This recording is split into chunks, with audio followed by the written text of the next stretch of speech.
ನಮಸ್ಕಾರ, ಚಿಟ್ಟೇಜಿಗೆ ಸ್ವಾಗತ.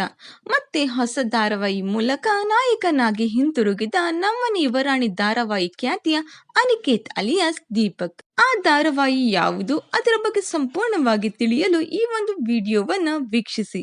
ಜಿ ಕನ್ನಡ ವಾಹಿನಿಯಲ್ಲಿ ಶೀಘ್ರದಲ್ಲೇ ಪ್ರಸಾರವಾಗಲಿದೆ ಹೊಸ ಧಾರಾವಾಹಿ, ಅದೇ ಶ್ರೀಮಸ್ತು ಶುಭಮಸ್ತು. ಈ ಧಾರಾವಾಹಿಯಲ್ಲಿ ನಟಿ ಸುಧಾ ರಾಣಿರವರು ಮುಖ್ಯ ಪಾತ್ರದಲ್ಲಿ ಕಾಣಿಸಿಕೊಳ್ಳಲಿದ್ದಾರೆ. ಇನ್ನು ದೀಪಕ್ ರವರು ಕೂಡ ಈ ಧಾರಾವಾಹಿಯಲ್ಲಿ ಮುಖ್ಯ ಪಾತ್ರದಲ್ಲಿ ಕಾಣಿಸಿಕೊಳ್ಳಲಿದ್ದಾರೆ. ಇವರು ಸುಧಾ ರಾಣಿರವರ ಮಗನ ಪಾತ್ರದಲ್ಲಿ ಕಾಣಿಸಿಕೊಳ್ಳಲಿದ್ದಾರೆ.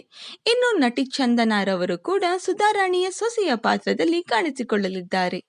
ಎನ್.ಟಿ. ರಾಮಸ್ವಾಮಿರವರು ಕೂಡ ಈ ಧಾರಾವಾಹಿಯಲ್ಲಿ ನಟಿಸಲಿದ್ದಾರೆ. ಶ್ರೀಮಸ್ತು ಶುಭಮಸ್ತು ಸೀಸನ್ 1 ಸೂಪರ್ ಹಿಟ್ ಧಾರಾವಾಹಿಯಾಗಿತ್ತು. ಈಗ ಸೀಸನ್ 2 ಜಿ ಮರಾಠಿಯ ಅಗ್ಬಾಯ್ ಸುನ್ಬಾಯ್ ಧಾರಾವಾಹಿಯ ರೀಮೇಕ್ ಅಂತ ಹೇಳಲಾಗುತ್ತಿದೆ. ಈ ಧಾರಾವಾಹಿಯ ಬಗ್ಗೆ ಇನ್ನಷ್ಟು ಅಪ್ಡೇಟ್ಸ್ಗಾಗಿ ನಮ್ಮ ಚಾನೆಲ್ನ ಈಗಲೇ ಸಬ್ಸ್ಕ್ರೈಬ್ ಮಾಡಿ. ಹಾಗೂ ದೀಪಕ್ ರವರು ನಿಮ್ಮ ಫೇವರೆಟ್ ನಟನಾಗಿದ್ರೆ ಕಮೆಂಟ್ ಮೂಲಕ ತಿಳಿಸಿ. ವಿಡಿಯೋ ಇಷ್ಟವಾಗಿದ್ದರೆ ಲೈಕ್ ಮಾಡಿ ಹಾಗೂ ಶೇರ್ ಮಾಡಿ. Thank you.